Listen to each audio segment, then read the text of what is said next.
Bon, ben bonsoir à tous. Hein. Bonsoir, on est avec Seb. On est tous les deux pour vous présenter un petit peu les derniers jours avant l'UTMB pour Oversteam. Comment se préparer sur on va dire en gros les 10 derniers jours. Et puis sur la prépa, la veille de la course, pendant la course, et puis après pour la récup. Donc là, ça va être l'occasion donc de discuter un peu de tout ça avec Kiki de la Montagna. Donc au niveau entraînement, toi sur les 10 derniers jours, qu'est-ce que tu préconises? Bon, les 10 derniers jours, c'est sûr que c'est important de se reposer en fait le travail, et il faut pas attendre au dernier jour. Hein. Pour une épreuve si longue, il faut s'entraîner pendant toute l'année, être prêt. Moi, je pense un mois avant la course, être prêt. Et le dernier mois, les 10 derniers jours, c'est juste d'essayer de tenir la forme et bien arriver en état pour le jour. Donc, j'aime bien faire des sorties longues quand même la dernière semaine pour habituer le corps, mais surtout aussi pas mal de repos. Ouais, je pense que ça c'est un facteur très très important. Souvent, on a tendance à se dire la dernière semaine il faut pas, ou les 10 derniers jours il faut pas que je perde de temps, et en fait le repos ça fait vraiment partie de l'entraînement, tout en sachant qu'il faut se conserver quand même des séances qui soient des séances vraiment de balade en montagne, de rando un petit peu longue, et surtout à mon avis il faut vraiment penser à bien s'hydrater, bien manger, bien récupérer. C'est pas bon, c'est pas dans les 10 derniers jours qu'on s'affûte, mais on va pas être dans ces 10 derniers jours-là, on va pas être, je dirais, sur de la préparation à proprement parler. C'est vraiment de l'affinage. Oui, c'est l'affinage. Il faut, comme disait, je pense 2 semaines avant, il faut être en forme, il faut être prêt. Ouais. Et un peu fatigué même de l'entraînement. Ouais. Et les 2 dernières semaines, les dernières 10 jours, juste reposer, puis faire quelques entraînements, des sorties longues, 2-3 sorties longues, mais tranquilles. Puis pourquoi pas des entraînements un peu plus rapides, mais courts. Très courts, ouais. Pour arriver frais. Comme tu disais, c'est important ces jours de bien manger, de bien boire, de bien s'hydrater. La sieste. Ouais, la sieste, de bien dormir, parce que la nuit elle est longue à l'UTMB, et la deuxième encore plus. Donc il faut quand même bien prendre le temps de bien affiner. Bon, c'est aussi l'occasion, quand on lève un peu le pied, c'est aussi l'occasion de se préparer mentalement. On ressent, moi je sais que ça me le fait dans les derniers jours, je sens que j'ai la force et l'envie qui est là, et que j'ai envie d'être sur la ligne de départ avec les autres dans l'émulation de la course. Après c'est vrai que cette préparation, entre guillemets, cet affinage psychologique, ça a tendance à nous réveiller un peu. Oui, après il faut faire attention que cette tension, il faut bien rester calme, pas avoir cette tension et vouloir aller en montagne, vouloir s'entraîner par trop. Et c'est l'occasion de passer les jours avec en famille, d'avoir un peu, de faire un peu des connexions, de l'entraînement et tout, pour aller frais, motivé aussi. Ouais, là c'est l'occasion, c'est ces jours-là de faire quelques petits footings tranquilles. C'est peut-être le seul moment de l'année, avec la période après, où il y a la récupération, où on est un petit peu plus tranquille par rapport au reste de la saison où on est toujours à fond. Et c'est vrai que c'est le bon moment pour préparer, pour affiner tout ce qui est matériel, pour vraiment finir de préparer au niveau nutritionnel. C'est toujours un petit peu délicat parce que il faut quand même plutôt avoir tendance à être sûr de ce qu'on a mis en place, de l'avoir testé à l'entraînement. Ouais, il faut absolument manger, en course, manger des choses qu'on connaît bien. Et ces derniers jours, c'est pareil, il faut pas déconner, faire des diètes spéciales et faire des trucs, des inventions les 10 derniers jours. Il faut rester sur les choses qui vont bien, qu'on connaît bien. Les choses simples, parce qu'autrement. Mais pendant ces jours-là aussi, c'est vraiment l'occasion de faire ses derniers choix et de prendre ses dernières décisions par rapport au sac, par rapport au matériel obligatoire. Bon, ce qu'on va emmener parce que c'est obligatoire et ce qu'on va vouloir emmener parce que c'est quelque chose qui va nous être nécessaire aussi, parce qu'on n'est pas obligé de, on est obligé par le matériel, mais on est aussi on est obligé par la montagne aussi, par la montagne, des choses, hein, donc c'est pas toujours l'homme qui choisit, bien au contraire, bien au contraire. Bon, ça c'est les 10 derniers jours, donc je pense que après, je pense les 2 jours avant, c'est aussi important de faire attention. Et là, c'est vraiment l'affinement. C'est là que l'entraînement il a plus de place. Ouais, moi je sais que sur les 8-10 derniers jours avant, je commence à faire plus attention au niveau nutritionnel.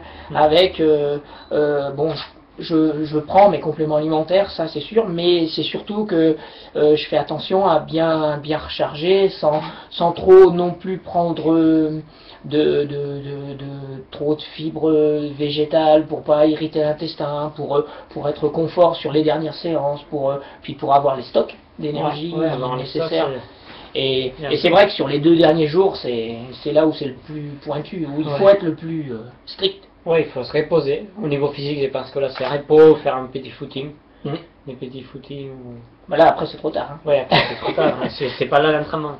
Mais c'est là vraiment le jour qu'il faut bien arriver à la course. Donc, il faut bien manger. Dernier repas, je pense, c'est pas dernier, c'est l'avant-dernier. Ouais, c'est pas non plus. C'est important les derniers repas, mais c'est pas là qu'il faut manger beaucoup, parce que si on mange beaucoup les 2 derniers repas, après on emmène, on l'emmène avec nous. Et c'est vrai que sur les tout derniers repas, moi je sais que j'ai tendance à faire attention à pas trop manger pour bien dormir, manger normal, récupérer. Normalement, calculer toujours un peu avant, et puis toujours les siestes, toujours bien dormir. Puis là, c'est la hydratation que c'est basique, parce que en course, même si on a tendance à moins boire et à transpirer. Donc la dernière journée, c'est important de beaucoup boire, de s'hydrater. C'est bien avec le malteux, par exemple, de prendre ça permet de faire des réserves supplémentaires, ça permet de vraiment d'avoir les stocks nécessaires pour prendre des parts de course déjà bien correctes. Et c'est vrai que après et après il y a le dernier, le sommeil, comme l'UTMB normalement ça part à 6h l'après-midi. C'est pas évident parfois dire moi j'aime bien faire une belle nuit avant, dormir et puis faire une sieste, si on peut faire une sieste à midi, et comme ça aller vers 3-4 heures vers le départ. Ouais, sachant que cette année le départ a été changé. Donc maintenant c'est 4 heures l'après-midi, 16 heures, et mais bon, ça change pas grand chose. Il y aura la croix du bonhomme et peut-être même à la Seigne 2 jours. Ça serait enfin peut-être pas la Seigne, mais tout au moins redescendre au Chapieux et 2 jours. Maintenant c'est vrai qu'il faut vraiment rester bien concentré sur l'hydratation, pas spécialement se charger pour se charger, au niveau quantité d'eau ni quantité de nourriture les derniers jours, mais après faut vivre normalement. Ouais, faut vivre normalement. Il y a des trucs, par exemple, c'est facile à voir si t'es hydraté, tu pisses, tu vois la couleur de. Si c'est blanc, c'est bien. Si c'est jaune, il faut bien boire. Moi, je sais qu'en course, c'est une des choses que je regarde, je dirais assez régulièrement, parce que je sais que si j'ai pas assez bu dès le départ de la course, je sais que je m'arrête pas pisser, et si je m'arrête pas pisser, en général, après ça devient plus dur. Ça devient un peu plus compliqué. Mais autrement, non, après, je dirais qu'il faut gérer tranquillement l'effort. Dès que le départ est donné, faut savoir aussi s'écouter, faut penser à rester concentré sur ce que vous êtes venu faire, Hein, Ouais. ce que tu as envie de faire, rester concentré sur soi, pas Pas se laisser porter par les par autres. tout le monde. Hein, Voilà, parce que autrement, on se retrouve à faire des erreurs qui sont difficiles. Ouais, à et gérer. puis il faut penser que la course elle est longue. Moi dans les ultras, je pense toujours que la course elle commence à la moitié. Il commence à l'UTMB, il commence à Courmayeur. Donc jusqu'à Courmayeur c'est l'échauffement. Voilà. Et C'est le footing. c'est le footing. Mais il faut pas se fatiguer avant Courmayeur. Ouais. Je pense que c'est. Parce qu'autrement, après, la journée suivante, elle est Ouais, longue. elle est longue. Elle est très, Donc très longue. faut pas s'exciter depuis le départ. Non, faut laisser faire. Après, c'est vrai que en restant concentré sur ce que tu veux faire, hein, ce que tu viens faire, tu restes concentré aussi sur le fait de bien boire et manger régulièrement, de rester sur ton timing, de t'écouter toi, et puis de pas spécialement manger quand l'autre mange, ou Ouais. de boire quand l'autre boit. Ou, On a tendance aussi, au départ, les premiers ravitaillements, on va vite, les gens ils s'arrêtent pas au ravitaillement. ouais, Formule 1.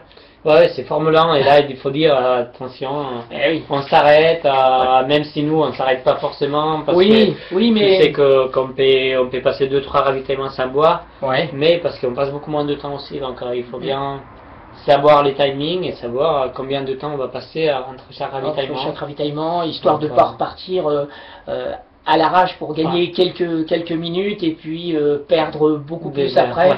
parce que on se retrouve sans eau, sans boisson ou sans nourriture. Même si les ravitaillements sont relativement réguliers, Ouais. ça permet je dirais, de s'entraîner sur des courses où les ravitaillements sont Ils sont beaucoup plus plus loin. loin, où il y a des ravitaillements tous les 20 ou 25 km. Ouais. Là c'est plus pareil. Ouais, là, Là, ça c'est- se transforme, c'est C'est pas pareil. les choses n'importe sont nettes et radicales. Et voilà, après, ça permet de bien gérer la course, et puis en gérant bien la course au niveau alimentaire, et puis sur la préparation d'avant-course, ça permet vraiment de passer une belle course, de faire Ouais, un de se faire beau plaisir, hein. voyage, de se faire plaisir tout le long, de prendre du plaisir tout le long, et de passer la ligne surtout, parce que Ouais, c'est c'est l'objectif l'objectif. qu'il faut avoir dès le départ. Hein. C'est vrai que tout du long, si régulièrement tu bois régulièrement, si tu prends un gel toutes les 45 minutes, une heure, alterné avec des petits morceaux de barre énergétique. Ouais. Là, je pense que c'est important les gels de bien les avoir testés à Ouais. l'entraînement. Ouais. Parce qu'on part des efforts qui sont très longs et parfois c'est mieux de manger des barres Ouais. au départ, je Ouais. pense, pour bien Pour amener Amener une les énergie sucres un plus petit lent. peu plus lent. Ouais. et garder les gels pour les dernières heures, pour la nuit il y a plus de sucre, donc ça Ouais. nous maintient à réveiller. Ouais, Et puis des moments plus difficiles. Ouais. Ouais, moi je sais que j'aime bien alterner, et puis je sais qu'avec les derniers gels liquides, c'est Ouais. vraiment Ouais, simple. là, c'est C'est vraiment très très simple à prendre. On les mange et on les boit, on les Ouais. consomme comme Ouais, plus facilement. beaucoup plus facilement. Beaucoup Même plus les gels facilement. de fruits, Ouais. qui est vraiment les gens qui sont pas habitués au pour gel, Ouais. ça rentre beaucoup mieux sur Mm. les courses qui sont beaucoup plus longues. Moi, ça m'arrive assez régulièrement aussi, juste avant le départ, de prendre un gel, Ouais. juste vraiment quelques minutes avant le départ, et autrement, de temps en temps, je prends sur des courses un petit peu plus courtes, Ouais. un peu de boisson d'attente. Ouais. Ça me permet de continuer à m'hydrater. Et puis ça me permet d'éviter qu'il y ait de trop gros pics au niveau apport énergétique, Ouais. qui peuvent me donner un peu les jambes en coton. Alors toi, je sais pas si. Ouais, moi, la boisson d'attaque, j'en prends pas forcément sur les longues courses, Ouais. mais sur les courses plus courtes, plus de ski running ou Mhm. de ski alpinisme, j'ai prends beaucoup j'ai les deux pôles, boisson d'attente pour avant le départ, la dernière heure, Ouais. et puis la boisson de récupération pour l'après-course. Pour l'après-course, Dans ouais. les- Après, moi, je sais que j'utilise de temps en temps le gâteau sport Ouais. aussi en préparation, même à l'entraînement ou pendant la Ouais. course. Hein. J'aime bien aussi en petits bouts, en petits morceaux. Ouais, même pendant la course, c'est sûr que bon, gâteau sport au sport déj, Mm. je trouve que c'est très bien Ils dans un s'attendent. format court de le manger au petit déj. Mm. Et après dans la longue course, c'est pas l'arrête pas avant la course Non. qu'on va le manger, mais pendant la course, Mm. couper des morceaux de gâteau sport ou même parfois, comme c'est difficile à manger en course, Ouais. du solide, avoir du sport déj ou Ouais. du manger liquide. Ouais, Ouais, l'aliment liquide, ça j'aime bien sur le long. le 640. Ouais. Ça, c'est des choses que parfois c'est difficile à mastiquer, c'est difficile qui nous rentre. Donc, Ouais. le sport déj et l'aliment liquide, sur les longues courses, manger pendant, ça, Mm. c'est génial, je trouve. Mm. Et moi, je sais que, comme tu disais là, il y a quelques minutes, en récupération, j'utilise aussi pas mal de boissons de récup et assez régulièrement pendant la course, je consomme des acides aminés, des BCAA, pour apporter les acides aminés nécessaires et pour éviter de consommer mes muscles entre Ouais, guillemets. pendant la course. Et Pour c'est la vrai qu'après, récupération voilà, aussi, hein, ça pour sent- commencer la récup avant. Pendant la course déjà. Pendant ouais. la course.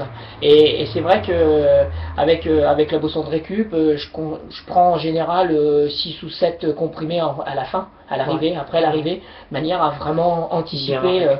sachant qu'il y a toujours une fenêtre 15 qui s'ouvre à peu près 15 minutes après et qui se referme petit à petit durant les 2 heures qui suivent la course. C'est là où on refait tous les stocks et c'est là où c'est intéressant de bien manger pour bien récupérer au niveau énergétique. Après c'est vrai que ça favorise quand même pas mal la récupération mécanique. Ouais, récupération ça c'est physique. difficile parce qu'après Ouais. une course comme ça, là ça sent beaucoup l'entraînement, je pense, ou l'expérience aussi. Ouais. Je sais pas, je pense que c'est pareil. Moi je me souviens, le premier UTMB, j'ai mis beaucoup de temps à récupérer, 2 Ouais. semaines pour être bien. Ouais. Et la dernière année, 2 jours après, Ouais. ou le jour après une longue course, t'es nickel. Ouais. Je pense que ça c'est l'expérience Ouais, du corps, moi c'est et ce que c'est l'entraînement. c'est ce que je Donc, ressens, c'est ce que je ressens aussi, je dirais ces dernières années, parce que là après l'hard rock, 2-3 jours après, j'étais bien et prêt à recourir. Et ouais. Et ça c'est important pendant la course, je trouve, de pas se faire mal, Ouais. si tu sens une douleur, pas essayer de la cacher, mais s'il y a une douleur, c'est pour quelque chose. Ouais. Essayer de savoir pourquoi ça vient. Ouais. Essayer en course si tu D'où peux, ça vient. Ouais. si tu peux essayer de voir, de modifier, hein, Mm. et puis bien s'écouter ça pendant la course pour améliorer la récupération mécanique. On dirait. Mais c'est vrai qu'après ça passe vraiment par l'alimentation, la boisson, la réhydratation pour vraiment éviter tout souci. En fait, les soucis ils seraient quasiment aussitôt derrière. Oui, ça, derrière, ça peut être quelques jours après la course où on se retrouve avec des surfatigues et des choses qu'on peut éviter par l'alimentation, puis le fait de réhydrater, de bien. Des compléments pour le cartilage, ça peut aller bien, les acides aminés bien sûr, et les protéines, hein, il faut bien faut vraiment pas hésiter. Donc voilà. Après, donc on va passer à la deuxième partie. Alors, ceux qui veulent nous poser des questions, il faut que vous alliez juste le petit bouton chat qui se trouve juste en dessous de la fenêtre. Oui. Voilà. Juste en dessous de la fenêtre, vous avez donc un petit bouton de chat sur lequel vous allez venir cliquer et vous allez pouvoir nous poser des questions. Donc voilà. Je vois qu'il y a déjà du monde qui m'a mis. Alors, est-il important d'arriver à Chamonix 5 à 6 jours avant pour s'habituer au climat, à l'altitude et ne pas arriver à la dernière minute? L'altitude, je pense que c'est pas très haut, mais quand même pour une personne qui habite au niveau de la mer, il peut la ressentir. Donc, je pense que c'est intéressant parce que on passe quand même des cols comme le Grand Col Ferré qui est à 2500 mètres, entre 2005 et 2006, et c'est quand on habite toute l'année Ici, on le sent pas, mais... Ici, on le sentirait pas, mais quand on n'a pas l'habitude... ouais, c'est bien de venir une semaine avant. C'est quand même pas mal. Et puis, faut venir s'imprégner de l'ambiance du TMB, Ouais, parce que c'est pas juste... c'est pas juste quelques jours, hein, ça va, c'est incroyable. Hein. Oui, puis il faut, pour rester calme les derniers jours, Ouais. pas faire le voyage la veille. Non, ça c'est... Il y en a qui supportent bien, mais bon là, pour la majorité des gens, il n'y a pas trop de décalage horaire, mais autrement, Ouais, ça peut être difficile. ça peut être compliqué. Décalage de l'heure de l'UTMB, Ça change la donne. je pense que ça change pas une grande chose. Ça change que bon, la sieste, il faut la faire avant. Voilà. Si avant on la faisait à midi, il faut la faire Un petit peu avant, et 11 puis heures. ça décale le dernier repas. Ça... Ouais. Mais pour Pas grand-chose, pour hein. avoir pris des départs de course un petit peu à toutes les heures, faut s'adapter quoi. Ouais. Voilà, La nuit, on va la passer de toute façon, donc. Donc concernant la CCC, combien de temps avant faut-il arrêter les fibres? Alors ce que vous entendez par les fibres, je pense que c'est tout ce qui va être végétaux. Donc tout ce qui va être salade, haricots et poireaux et autres. Il faut vraiment limiter la dernière semaine autant que possible, pas non plus complètement coupé, mais il faut essayer d'éviter de manière, parce que les fibres vont vraiment irriter au niveau intestinal suite au choc à répétition, donc pendant l'épreuve, et c'est dommage de voir son épreuve compromise par une diarrhée ou une irritation qui donne vraiment vraiment des douleurs au niveau intestinal, et c'est dommage je dirais d'arrêter une course pour ce type de petites choses qu'on peut régler en prenant le temps avant de pas laisser, enfin juste en se mettant un planning en place et puis en essayant de rester le plus concentré possible sur ce type de choses. Alors, utiliser les boissons à base de maltodextrine avant ou pendant la course. Moi, avant la course, plutôt. Ouais. Moi, je l'utilise plutôt avant la course. Ouais. Moi, je sais que maintenant, avec la boisson longue distance, ouais. En fait, il y a un mixte qui est déjà fait, donc qui est légèrement enrichi avec un peu de protéines, ce qui permet aussi quelque part d'amener un peu les BCAA dans la boisson. Ouais. C'est encore plus simple à assimiler. Et c'est vrai que avec le malto en prépa avant, c'est pas mal, c'est vraiment pas mal. Ça permet d'être vraiment bien rechargé au niveau du glycogène. Et après, pendant, c'est faisable aussi. Ça oblige un petit peu à faire des mix, ou autrement, il faut partir sur le produit longue distance, qui sont vraiment bien, quoi. Et là, on vous voit souvent avec des petites réserves. Combien de millilitres vous buvez par kilomètre? Je pense que ça dépend complètement de la course. Ça dépend de... On ne peut pas penser à boire 1 litre tous les 10 km ou tous les heures s'il fait froid, parce que ça va être impossible, parce que ça ne va pas rentrer. On va passer notre temps à s'arrêter pisser. Et par contre, s'il fait très chaud, il faut même en boire 800, plus. Jusqu'à 800 par heure, c'est ce que le corps peut assimiler, et c'est vrai que c'est déjà pas mal. Hein. C'est déjà pas mal. Ouais. Et après, ça dépend de la température. Voilà. Après, s'il fait chaud, c'est intéressant d'avoir peut-être 1 litre et se mettre un peu d'eau sur la face. Pour refroidir, et s'il fait plutôt froid, après c'est des boissons aussi, hein, que on va pas voir la même chose quand il fait chaud que quand non, il fait froid. Et puis même au niveau des concentrations, il faut avoir tendance à un petit peu plus la diluer quand il fait vraiment chaud, et puis à être un tout petit peu plus chargé, un peu plus de sel, un peu plus de magnésium sur les périodes où il fait froid, où on va consommer plus d'énergie, bien sûr, à ce niveau-là. Maintenant, les petites quantités d'eau avec lesquelles on nous voit, il n'y a pas de... Oui, on a des petites quantités. Après, c'est des risques que tu prends en course, ça te dit. Voilà, mais après, je vois sur certaines courses, moi je sais que j'ai quasiment 1 litre toutes les heures et demie, entre 1 litre toutes les heures et demie et 2 heures à peu près. Et bon, je m'arrête pisser régulièrement. Donc, moi, c'est dans les longues courses, tu peux te dire, bon, tu pars avec 1 litre. Moi, je vois 1 litre tous les 2 heures à peu près, je pense. Et Et après, ouais, les dernières heures, tu dis bon là, pour aller plus léger, j'apporte pas de l'eau. Ouais, Et si j'essaie tu t'es que bien hydraté tout le long, 3-4 heures, les dernières. si tu es bien faut hydraté savoir. tout le long, ça passe bien, hein, ça passe bien. Mhm. Après, on a une demande astuce pour éviter les points de côté. Alors les points de côté, c'est quand on respire pas régulièrement. Ouais. On a Quand un on part afflux trop de sang, vite, voilà, quand ouais. ça part trop vite, quand voilà, donc Mais quand ça arrive, bon, tu sais que va durer 15-20 minutes et après ça va passer. De toute façon, on se voit en 4 heures. Eh oui. C'est quoi 20 minutes hein? ouais. C'est vrai que ça permet. Faut relativiser maintenant. C'est vrai que ça fait.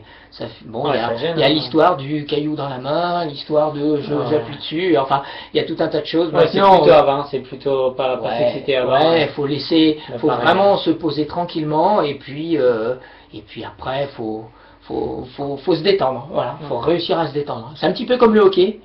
Ouais. Quand on a le hockey, ben c'est un petit peu pareil. Faut réussir à se détendre. Y a-t-il un âge minimum pour faire l'UTMB? Toi, tu l'as fait, t'avais quel âge? Moi, j'avais presque 20 ans, j'ai pensé. T'avais 19 ans? Ouais, 19 ans. Mais je pense qu'il faut être majeur. Ouais, je pense qu'il faut être majeur. Avoir fait Après, les points. Après, ça dépend, ouais. Hein, moi, je pense que c'est pas l'âge. Hein, ce qui gêne, c'est être prêt. En fait, j'ai dit, avant l'UTMB, avant le départ, il faut être sûr, avec les entraînements qu'on a fait, qu'on va être capable de le finir bien. Si tu te sens comme ça. Eh oui, ça dépend de la préparation des années que tu as fait avant. Je pense qu'il faut aussi laisser un peu de temps au temps. Ouais. Toi, tu as un mauvais exemple de ce oui, non, côté-là, mais j'avais déjà fait. Toi, tu étais jeune, mais tu avais ouais. tellement de passifs derrière toi. Je pense qu'il faut pas se laisser. Puis, il faut pas regarder l'âge. Et il faut pas regarder que bon, on va faire. C'est sûr que c'est une course à miroir, mais il y a plein de courses de 40 km, de 20 km, hein, quand c'était beaucoup de plaisir. Il faut se dire, avant de se lancer sur une course si longue, d'aller sur des courses plus courtes, se faire plaisir et progresser petit à petit. Hein, c'est pas, ouais, on va se faire plaisir partout et il faut pas se focaliser que sur une course comme ça et préparer que ça, mais non, parce que augmenter les distances, on va dire que dans pratiquement 8 cas sur 10, on va être déçu. Ouais, c'est ça. Parce que ou on partira trop vite, ou on gérera mal le côté alimentaire, ou voilà. Après sur les montées, effort ou récup. Bon, récup, on n'y est pas, hein, la récup, c'est à l'arrivée. La récup, c'est après la ligne. Ouais. Non, après, pendant toute la course, je pense c'est plutôt les descentes qu'il faut être en récup. Ouais. Dans les descentes, il faut qu'il y ait un moment de toute manière où tu relâches un peu, puis dans les montées, bah faut avancer. Oui, il faut avancer dans les montées, dans les descentes, il faut pas s'exciter parce que c'est là où on va se faire mal aux jambes. Ouais, tu casses le plus de fibres, c'est là que tu te fais le plus de mal. Il faut descendre doucement, je pense. Ouais. Après, avez-vous des petits conseils pour ces terribles ampoules? Ah ben, les ampoules, alors vous avez deux ou trois choix possibles. Moi je sais que je les traite, hein, je prépare mes pieds en début de saison avec des produits pour les chiens. Ah ouais. Ouais, pour les chiens de rando. Ouais, les chiens de traîneau. En fait, j'utilise les produits qu'ils utilisent pour éviter que les coussinets ils se coupent sur la glace. Et après je mets de la pommade de manière à garder la peau souple. Mais ça marche bien, hein, ça marche super bien. Après, je le fais en début d'année. Je le fais pendant l'hiver. Et puis après, t'as pas d'ampoule. Après, j'ai plus d'ampoule et je fais plus rien de toute l'année. En fait, pour entretenir, je fais un petit peu comme ce que tu fais, toi, naturellement. Ouais. C'est-à-dire que tu cours pieds nus dans les chaussures. Ouais, moi, je fais toutes les séances longues, les entraînements pieds nus, sans chaussettes, de manière à entretenir la peau, ça renforce la peau et voilà. Ouais. Il faut en avoir eu beaucoup, je pense que comme ça la peau, elle s'en souvient. Elle se souvient et elle se protège. Ouais. Alors, c'est quoi le meilleur remède pour éviter les crampes? Je pense que c'est pas mal de boire mais aussi prendre des sels, du magnésium. Manger régulièrement. Ouais. Moi, je sais que j'ai tendance à prendre régulièrement magnésium, calcium, magnésium en comprimé parce que ça va vraiment bien pour ça permet d'éviter justement parce que l'explication des crampes actuellement c'est pas vraiment très clair. Ouais. On sait comment ça fonctionne, on sait d'où ça vient, mais on sait pas trop comment se préparer pour les éviter.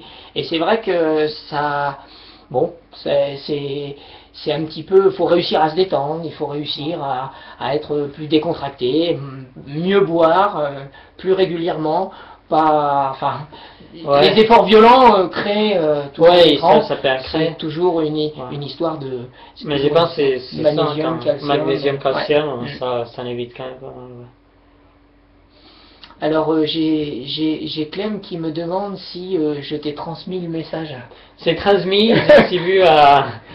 Ouais, mais ouais, je suis heureux que tu sois Sortie mieux, d'affaires. sorti d'affaires et que Ouais. bientôt tu pourras courir. Alors pour la 3C, l'UTMB, on nous demande une liste interminable niveau matos. Êtes-vous tenu au même règlement? Bah, On ouais, a tu sais, exactement la même chose. C'est d'ailleurs ce qui fait progresser les choses. C'est que comme on a tous plus ou moins un objectif de performance, hein. Alors ça peut être de faire le tour, hein, c'est déjà une sacrée performance, comme de faire un chrono. De ce fait, on développe avec les marques des produits les plus légers possibles, de manière à faire les sacs les plus légers possibles et à avoir le matériel obligatoire sans, je dirais, sans éviter le règlement, tout en ayant un sac qui soit convenable, voilà, qu'on puisse courir bien qu'on puisse courir correctement avec, voilà. Et de ce fait, on a les mêmes exigences, les mêmes obligations, on est même très souvent un peu plus contrôlé ouais. que les autres coureurs. Et en tête de course, on se retrouve assez régulièrement à devoir dépioter le sac. Je me souviens une année sur les balcons dans le Val Ferry italien, où je m'étais retrouvé en milieu de nulle part avec deux personnes de l'organisation qui m'avaient demandé de tout sortir, et j'étais, enfin, bon, dans le milieu de course. Ouais, en plein milieu de course comme ça, autant sur un ravitaillement, mais autant là, en pleine montagne, de devoir tout sortir. Ils faisaient des photos et tout, donc bon. Donc oui, on est contrôlé et contraint d'avoir la même chose, ce qui est tout à fait normal, hein, ce qui est tout à fait logique. Quel regard avez-vous sur l'évolution de l'UTMB au cours de ces 5 dernières années? Ah, là enfin pour moi c'est un petit peu délicat dans le sens où je me dis que le dernier UTMB qu'on ait fait, c'était le vrai UTMB qu'on ait fait, c'était 2009. Ouais. Parce que 2010, le parcours a été transformé et puis il y a eu un départ en Italie. Ouais. En 2011, on a fait une course un peu à rallonge. Ouais, c'était long. C'était oui, très long, 180 km, c'est long. Ouais, et puis en 2012, ben, on n'a pas pu passer la Croix du Bonhomme. Donc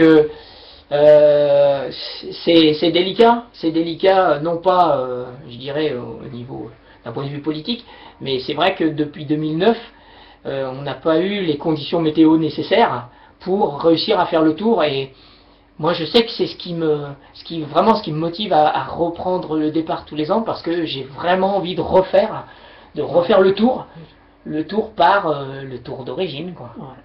C'est difficile avec la météo.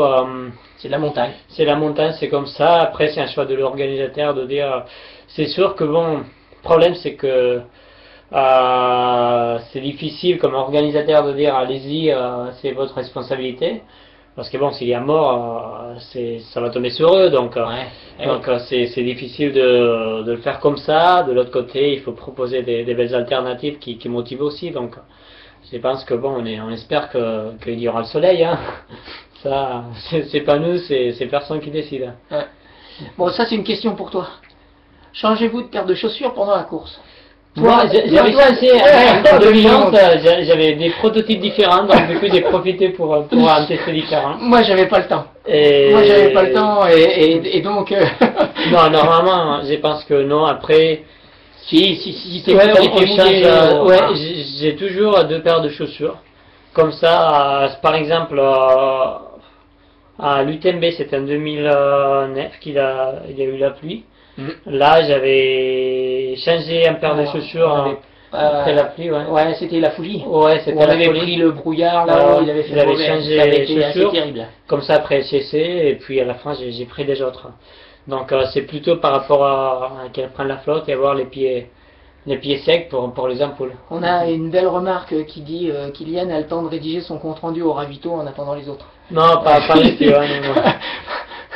C'est courez-vous avec un cardio ou une montre?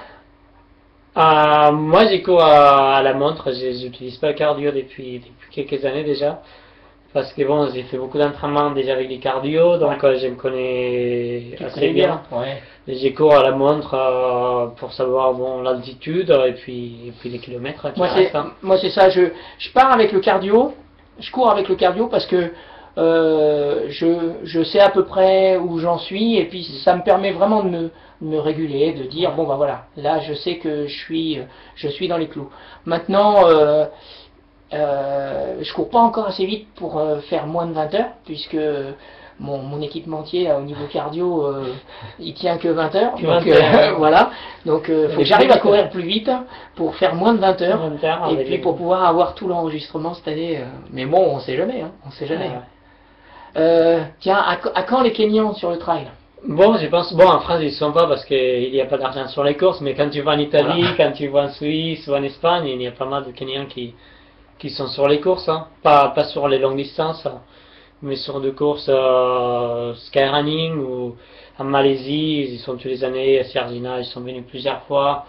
Donc, si c'est des parcours qui sont pas techniques, en descente, ça va pas, mais si c'est que monter, et si c'est pas technique, il revient. Ouais. Après, bon, il y a le côté musculaire de la descente qu'ils ont un peu. Ouais, l'adaptation, je pense qu'elle prendra un peu de temps, et puis je pense que le fait qu'il y ait justement pas d'argent, ou très peu d'argent. De toute façon, nous, on a le luxe de courir pour le plaisir, et exactement. Dire, eux, malheureusement, c'est pour pas, ils ont pas passé le luxe.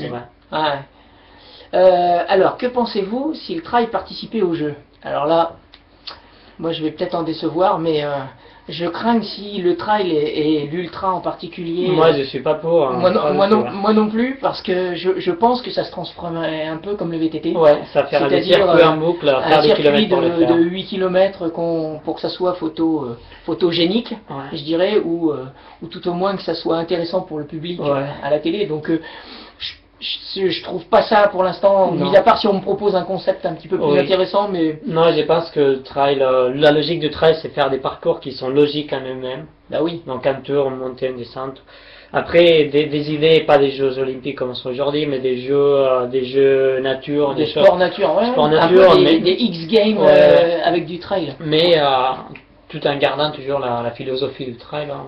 Eh ouais. Non, mais ça c'est clair que je pense qu'à l'avenir c'est quelque chose qui va faire évoluer. Là en France ces derniers temps il y a un questionnaire qui circule disant comme quoi il y a à peu près 450 000 personnes recensées plus ou moins dans le milieu du trail.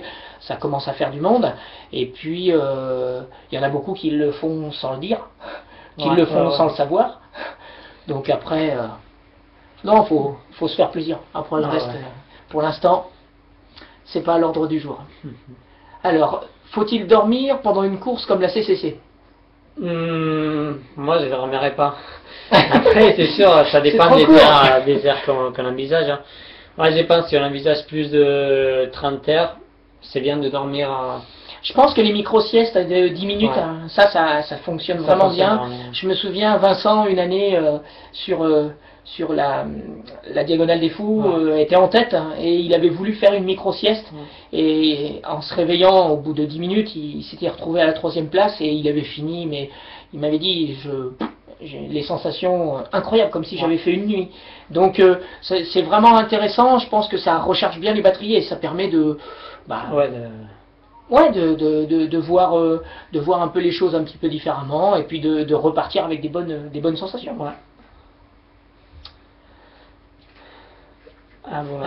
Kylian utilise de temps en temps ton iPod. Il sert à t'isoler ou à te relancer? Bon, plutôt m'isoler, je pense, dans une longue course, c'est plutôt ça. Et les chansons, c'est vraiment, j'ai tout. J'ai du punk, de la musique classique, du pop catalan, donc un peu vraiment large. Moi c'est pareil, je prends... je dirais, j'ai tendance à prendre la musique quand il y a des longues routes ou quand il y a des pistes. Quand on a une moto de... Voilà, quand on doit mettre les œillères. Voilà. Moi, de temps en temps, ça me motive. Ça me permet de, bon, voilà, de relancer puis de passer la partie qui me gêne le plus rapidement possible. Maintenant, bon, c'est intéressant, mais c'est vrai que moi j'ai tendance à pas trop courir en montagne avec parce que j'aime bien écouter autour de moi s'il y a des animaux déjà. Ça me permet de voir les animaux. Puis c'est surtout que ça me permet de savoir si j'ai pas des animaux au-dessus qui me lâchent des cailloux régulièrement. Et c'est vrai que ça permet d'éviter quelques petits soucis. Maintenant, après c'est à la sensation. À la sensation. Pour la récupération, que faites-vous en particulier? Moi j'ai fait, après une course, un peu de complexe, juste après la course, voir le boisson récup, après de complexe, ou massage. Mais le jour après, si c'est un massage, tranquille, pour pas trop casser. Ouais, pour drainer plus, pour drainer que pour aller après, et après aller courir. Trottiner. Après, moi j'ai essayé, c'est vrai que j'ai essayé l'eau bien chaude au Japon, parce qu'ils ont l'habitude d'avoir ces fameux bains très chauds juste après. J'ai pas mal récupéré. Ça permet de bien dilater au niveau des vaisseaux. Après, chaud-froid. Bon. Maintenant, le footing, 2-3 jours après, ça permet de... Ouais, après, ça dépend de comment tu te sens. Oui, si tu te sens bien le lendemain, tu reprends l'entraînement. Alors, pour la récup, après la course, Kylian fait une sortie. Ouais, parfois, Après, quel volume kilomètre pour préparer un trail comme l'anti-speed? Là, je pense qu'un trail, on ne peut pas parler de volume kilométrique parce que ça parle rien. Tu dis, quand tu montes au Mont Blanc, tu fais 30 km. Ouais, aller-retour, ça fait 30 km. Bon, t'as fait 4000 de positif. Ouais, mais c'est ça. Tu as passé 5-6 heures. 5-6 heures, et tu te dis, c'est pas les kilomètres qui comptent, c'est les heures, c'est les heures. Donc il faut penser, bon, ça dépend. C'est pas pour préparer une course. Il y a par exemple Alexis Sevenek qui est un coureur qui est très fort sur des formats comme ça. Il vient de faire 5e au championnat d'Europe à Canada et lui, il s'entraîne autour de 500 heures par saison. Donc c'est pas beaucoup, mais ça lui va bien et ça lui réussit. Moi, j'ai besoin de 1000 heures d'entraînement à la saison pour être bien. Donc après, ça dépend de chaque personne, de comment il est fait. Mais surtout aussi, je pense que la chose importante, c'est pas faire plus un 10% de plus d'année en année. Si l'année dernière, tu as fait 300 heures, l'année d'après, il faut pas faire 600 heures parce que ça va exploser. Mais il faut bien... Je pense qu'il faut faire quelque chose de structuré. C'est pour ça que quand on sait pas trop, il vaut mieux s'adresser à des personnes qui savent. Un entraîneur ou quelqu'un qui va t'aider à gérer et puis qui va surtout te permettre de pas faire d'erreurs. Parce que, enfin, moi j'ai vu des plans d'entraînement de personnes qui étaient des coureurs, je dirais, en milieu de peloton et qui faisaient plus de 30 heures d'entraînement par semaine. Toi, tu fais 30-35 heures à peu près par semaine. Moi, je sais qu'à certaines périodes, je faisais entre 7 et 8 heures. Ça me convenait bien. Bon, voilà quoi. Chacun doit trouver, je pense, son équilibre à ce niveau-là, quoi. Alors, que pensez-vous du barefoot minimalisme? Moi, j'aime bien même courir pieds nus s'il y a l'herbe. Après, il faut pas déconner, c'est le minimalisme, c'est pas pour faire un course de 180 km en montagne. Ou pour monter Mont Blanc parce que tu vas te cailler les pieds, ils vont couper, bon après tu peux mettre un peu de chamois et peut-être ça va aller mieux, mais il faut pas déconner, c'est bien pour aller faire des footings, pour aller faire des courses pas techniques. Aux États-Unis ça marche parce que c'est tout plat. Sauf la rock, c'est tout plat. Et puis je pense que il faut rester aussi conscient que depuis très longtemps, et le Born to Run l'explique, depuis très longtemps on a perdu l'habitude de courir avec des produits légers.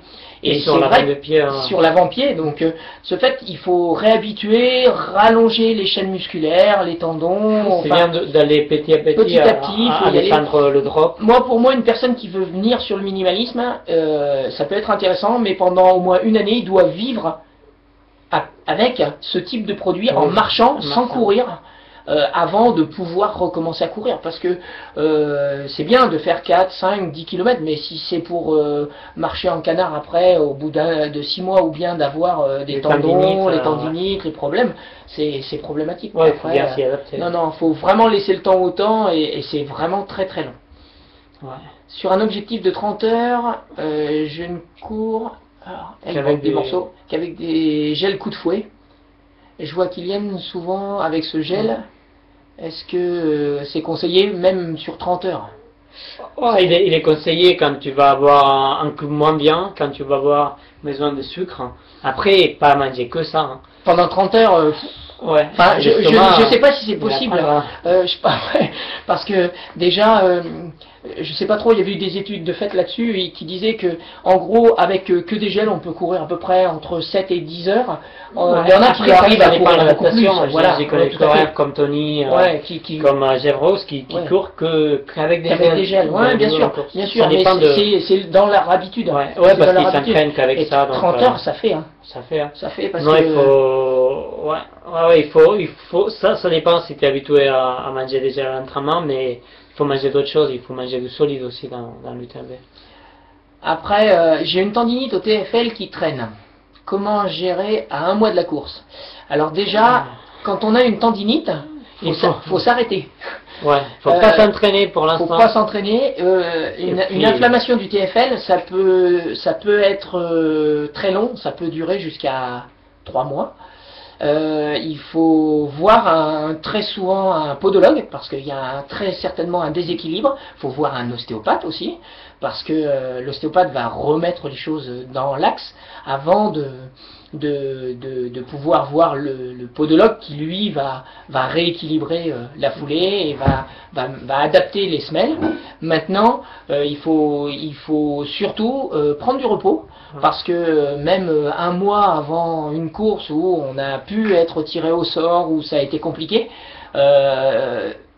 sur une course comme l'UTMB par exemple, si vous prenez le départ avec une inflammation du TFL, vous avez très peu de chances de voir l'arrivée. Et si vous voyez l'arrivée, après ça va durer. Après, ça peut être irréversible. Pour certains cas, ça peut être irréversible. Et moi, j'ai vu des ruptures de tendons à cause d'inflammations qui n'étaient pas traitées et les personnes voulaient passer outre. Maintenant, ça n'a pas trop d'intérêt. C'est un sport. Hein. On est là pour se faire plaisir. Donc, si c'est pour que ça soit un chemin de croix, il vaut mieux se reposer. Pourquoi n'êtes-vous jamais blessé? Hormis Seb, alors, qui s'était aligné sur l'UTMB malgré une mauvaise chute de mémoire, mais une blessure due à l'entraînement, je veux dire. Peut-être parce qu'on fait attention justement et puis qu'on écoute les messages que nous font passer notre corps. Régulièrement, moi je sais que je fais le point, je fais des prélèvements sanguins, je fais le point avec mon médecin du sport, avec mon homéopathe. J'essaye de faire attention, de faire attention à écouter un peu tous les messages. Et toi? Ouais, c'est bien je pense que c'est. Bon, j'ai vu une question, c'était pareil, c'est que on disait comment s'entraîner sur du plat pour faire du trail. C'est très lié. Hein. Si on ne se baisse pas en montagne, c'est parce qu'on s'entraîne en montagne tous les jours aussi. Et finalement, ça admet que ton corps il est adapté à ça. Et puis finalement, c'est s'écouter quand il y a un petit douleur, s'il y a un petit tendinite, s'il y a un petit truc. Avant de continuer, s'écouter, bien comprendre pourquoi ça vient. Et essayer de modifier la façon de courir, ou essayer de modifier le truc pendant quelques jours, et puis faire comme ça, hein, s'écouter, et puis il faut savoir s'adapter au milieu. Hein. Il faut savoir s'écouter. Après, utilisant Malto 3 jours avant l'épreuve, le jour J, est-ce que l'eau suffit pendant la course? Il faut avoir un apport de produits énergétiques de toute manière. Alors Ça peut être de l'eau, soit mais... tu manges beaucoup Voilà. et tu bois que de l'eau. Mais il faut un apport ou par des gels, Ou des gels des bars, débats, ou de la boisson type ouais. Hydrixir, Ouais, ouais.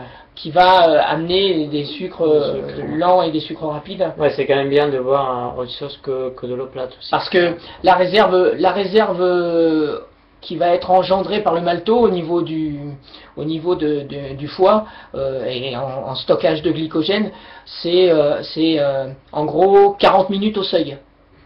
Donc c'est en quantité, il vaut mieux manger régulièrement pour pas utiliser ce stock-là et pour pouvoir amener régulièrement de l'énergie à l'organisme que d'utiliser ce stock-là et puis se retrouver à avoir des gros coups de fringale, à avoir des gros coups de fatigue. Il faut toujours éviter ce type de configuration parce qu'après, en fin de course, ça se complique vraiment. Alors, quel conseil pour s'entraîner en descente? Faites-vous des séances spécifiques? Moi j'en ai entendu parler d'une que tu faisais avec Nico, avec la Clusa. les yeux fermés. Voilà. Ouais. Non, il y a plein d'exercices. Je pense que pour s'entraîner en descente, il faut faire des descentes. Exactement. Là, c'est comme aux montées. Pour s'entraîner des montées, c'est pas gym, c'est des montées. Pour s'entraîner des descentes, c'est pas gym, c'est des montées. Des descentes. On adapte les muscles en fait à la situation. Après, la descente, je pense, c'est très dans la vision. Il y a une partie musculaire que tu l'entraînes quand tu descends. Il y a une partie de la vision que tu l'entraînes à l'anticipation. Et cette anticipation, tu peux faire des exercices comme fermer les yeux et regarder 10-15 mètres, fermer les yeux, les faire pour savoir exactement où tu vas mettre les pieds. Moi, je le fais en VTT, ça. Ouais. C'est-à-dire que en VTT, je suis obligé d'anticiper pour poser ma roue dans les descentes et donc cette anticipation-là m'entraîne au niveau de l'œil pour pouvoir descendre assez rapidement. Alors, courez-vous souvent à jeun pour vous affûter? Bon, moi, c'est pas pour m'affûter. Non, c'est parce que le matin c'est dur et si je me réveille trop tôt, j'ai pas faim, donc j'ai pas. Après, ça fait beaucoup d'années que j'ai le fait, donc j'ai pas de problème. Mais après, quand tu fais une sortie longue de 7-8 heures, je pense que c'est bien de manger avant. Voilà. Moi, je pense que en général, soit je vais consommer un petit peu de sport déj juste avant de partir. Soit je vais partir avec une gourde de 640 et que je vais consommer dès que je vais pendant assez régulièrement, en toute petite quantité, mais assez régulièrement pour pouvoir amener un petit peu d'aliments. Maintenant, le footing à jeun sert, oui, ça sert à s'affûter. Maintenant, à savoir par expérience d'être trop affûté, bah en fait tu perds, hein. Ah oui, on est obligé de. Moi je me suis vu une année vraiment descendre un petit peu trop bas en poids et de devoir manger en fait toutes les demi-heures au lieu de toutes les heures. Parce que t'as besoin de plus d'énergie et puis tu perds en puissance aussi. Et oui, tu perds en force, hein. En force, donc là-dessus. Alors, vous faites de la PPG tout le temps au niveau saison. Moi perso j'en fais pas, mais bon j'ai fait beaucoup d'exports à côté, donc de l'escalade, du ski alpinisme, des sports un peu qui changent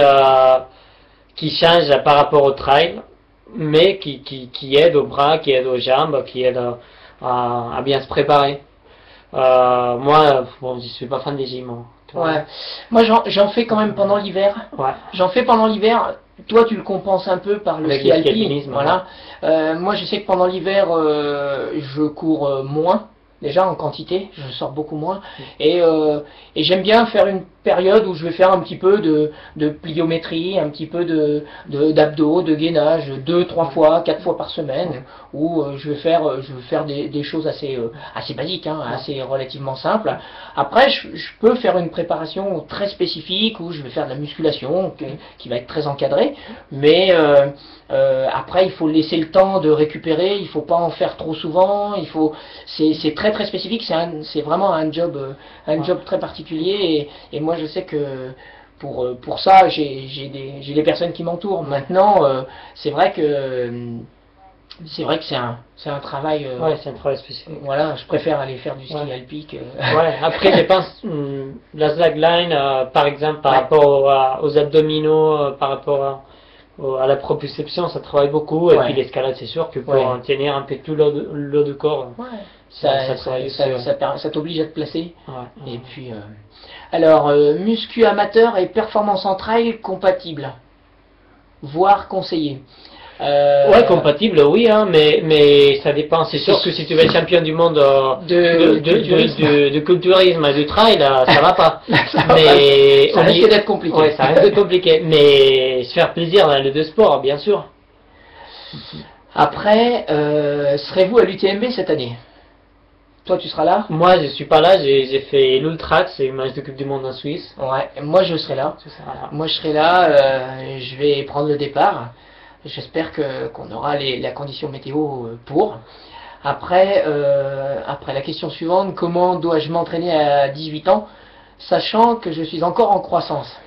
Bon, c'est pas, comme on disait avant, c'est pas 18 ans, mais c'est les sports que tu as fait avant, quel est ton passé. Donc si vraiment tu veux t'entraîner, le mieux c'est d'aller chercher une personne dans un club de trail ou dans un club d'athlétisme, dans un club de ski qui t'indique quel est ton niveau, quel est ton passé et qu'est-ce que tu peux faire. Parce que c'est pas l'âge et c'est pas... Ouais, comme on disait, chaque personne c'est différente. C'est pas...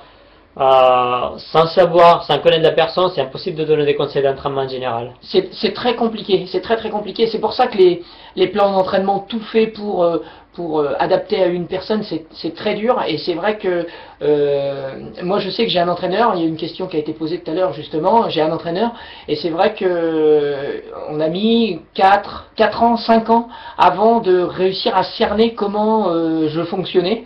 Et comment donc c'est compliqué de dire bon bah voilà, si tu fais ça on peut te donner un plan sur un 10 km et ça fonctionnera pour 9 ou 8 ou 9 personnes sur 10. Mais en trail c'est pas possible parce qu'il y a des facteurs comme la montée, la descente, il y a tout un tas de choses qui viennent en plus, la technique, l'alimentation, l'œil, la façon de se placer, et ça change beaucoup de choses. Alors, idem à Sierzinal, Kylian, Marco, Sech Canadé, Max King, qui sera deuxième? Je pense que c'est César Costa qui va surprendre cette année.